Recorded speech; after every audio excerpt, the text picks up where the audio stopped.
Total 3 kali monitor ini bersinggah di tangan gua. Pertama, gua review super nggak jelas, baru spek doang.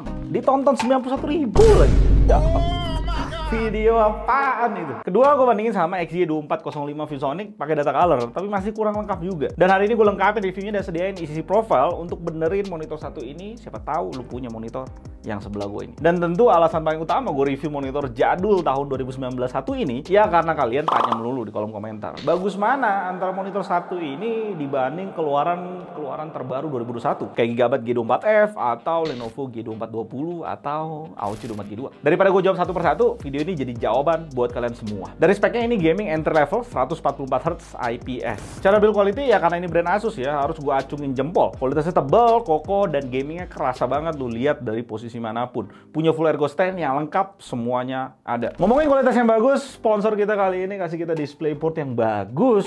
Dan paling gue demen, tipe slimnya itu tanpa kuncian seperti DisplayPort biasa, colok cabutnya smooth, enak banget. Cocok buat kalian yang suka cabut colok kabel display monitor, dan tentunya dilengkapi dengan sertifikasi yang ngejamin semua spek yang ditulis bisa dijamin pasti dicapai sama kabelnya. Dan tentunya ada garansi sampai 24 bulan langsung ganti baru semisalnya kabelnya kenapa-napa. Cek link di deskripsi di bawah. Portnya juga ada bawah yang ideal pas lu pakein bracket ke monitor. Dan ada fitur speakernya yang kembali gue suka sound yang dihasilin ya. Bassnya nggak lebay, denger lagu masih enak, denger podcast juga pas. Suara cukup clear keluarnya, nggak mendem.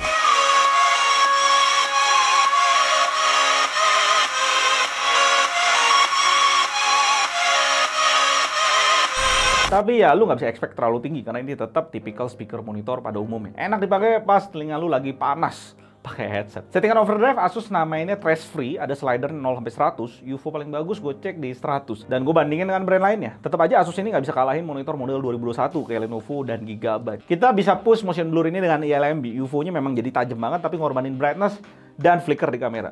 Di posisi gelap masih ada satu bayangan di depan UFO-nya yang kita sebenarnya nggak mau ini ada. Asus bisa kalahin Philips tapi tetap kualitasnya masih kalah dibanding Lenovo dan Acer di kelas yang sama. Acer dan Lenovo punya trail di belakang UFO-nya lebih samar-samar dan nggak ada bayangan UFO di depan UFO real kayak di Asus. Dan Asus sama sekali nggak ada klaim apapun tentang warna di website resminya. Dan cukup ngebingungin preset yang Asus pakai secara default untuk monitor satu ini, racing mode. Balapan mode. Kalau nggak ada orang yang testin panelnya, bingung lah orang itu. Yang mau pakai buat editing nggak mungkin kan pakai racing mode ini. Padahal ini preset yang cukup bagus hasilnya. Tolonglah Asus, lebih perhatiin detail kecil membingungkan kayak gini. Panelnya punya sRGB 99, P3 di 79 dengan Rec 2020 di 57%. Di posisi gamutnya ini, gue nggak ngeliat sesuatu posisi yang menarik dari Asus ya. Posisinya secara gamut agak bawah. Treatment Asus ke panelnya cukup oke, CCT-nya bagus, gamanya rapi dengan 7,4 delta E. Posisi Asus cukup oke, dan di data ini masih dipimpin sama MSI G24 dan Gigabyte G24F untuk keluaran putihnya. Saturasi sRGB-nya bagus di 4 dengan akurasi warna yang akurat di 5. Asus tempatin posisi yang tinggi dalam akurasi sRGB, bersaing ketat dengan ViewSonic dan MSI G21. Sayangnya karena P3-nya yang rendah, saturasi P3-nya nggak menarik dan akurasi P3-nya biasa aja di 10. Asus ini sebenarnya cukup bersaing ya di kelas P3, walaupun tetap kualitasnya jauh dibanding panel P3 tinggi kayak AOC dan juga Gigabyte di kelas ini. Asus ada kasih kita preset sRGB, hasilnya setelah gue tes sih malah nurunin kualitas yang udah bagus dari preset racing defaultnya yang tadi kita udah tes. Memang brightness dikunci di 180 nits yang cocok buat editing, tapi kontrasnya nggak ideal untuk panel IPS karena cuma sentuh di 700 banding 1 dan slider brightness dan kontras dikunci. OSD sRGB ini kalau kita bandingin dengan yang lain sebenarnya Asus bisa kalahin AOC 24G2. Tapi karena kita tahu AOC punya akurasi P3 yang ngalahin Asus, ngebuat AOC itu lebih versatile karena lebih bisa dibuat editing di dua color space sekaligus, sRGB dan juga P3. Sama halnya dengan Gigabyte G24F. Ya, sementara Asus ini cuma akurat di sRGB doang.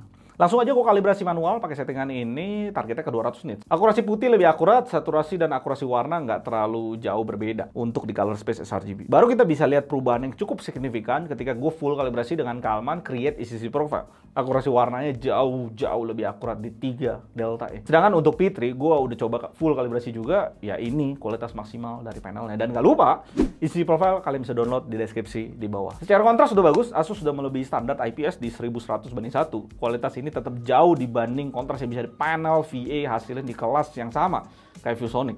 Kalau kalian fokus editing footage gelap, kontras setinggi-tingginya harus kalian incer. Max brightness juga udah bagus untuk monitor entry level.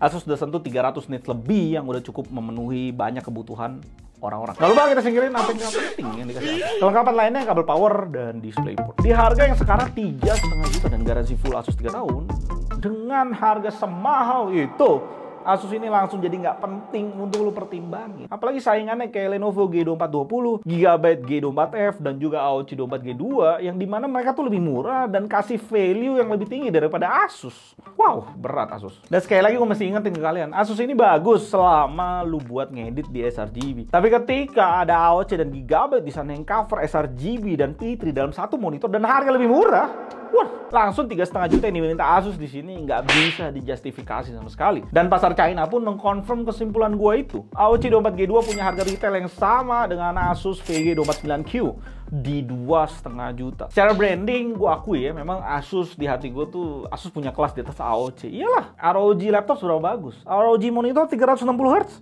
Gimana kalau kita ngomong ROG phone? Itu penetrasi pasar gila-gilaan. Semua itu ngebuat Asus punya tempat di kepala kita ya di atas AOC. Tapi dengan produk satu ini, hal itu sama sekali nggak penting. Karena Asus ini menangnya cuma punya speaker doang dibanding AOC 24G2 ataupun Gigabyte G24F. Tapi kasih kita panel di bawah kelas AOC dan Gigabyte. Apalagi ditambah lagi nih, speaker di monitor kayak Asus ini bisa diselesain masalah itu dengan beli speaker eksternal Logitech yang cuma 100 ribuan. Kenapa gue mesti bayar 300 ribu lebih mahal daripada AOC, Lenovo, ataupun Gigabyte? 3,5 juta benar-benar ngebuat monitor ini nggak perlu lu pertimbangin lagi. Bahkan panelnya Asus ini nggak terlalu beda jauh sama MSI G241 yang lagi banting harga di 2,7 juta dengan bundle bracket. Gila, monitornya berarti cuma 2,5 juta, men. MSI di monitor itu sih bener-bener pakai kalkulator Casio. Nice job, MSI. Gua harap dengan lu nonton video ini, pertanyaan kedepannya berubah ya. AOC 24G2, G24F, atau Lenovo G2420. MSI ini nggak usah. Tunggu dia banting harga aja. Thank you buat kalian yang udah nonton. Dan kalau misalnya lu mau support gue, lu bisa belanja barang lewat link yang gue taruh di deskripsi di bawah. Gue ucapin terima kasih buat support kalian. Gue Aldo dari JTD, sampai jumpa dan tetap.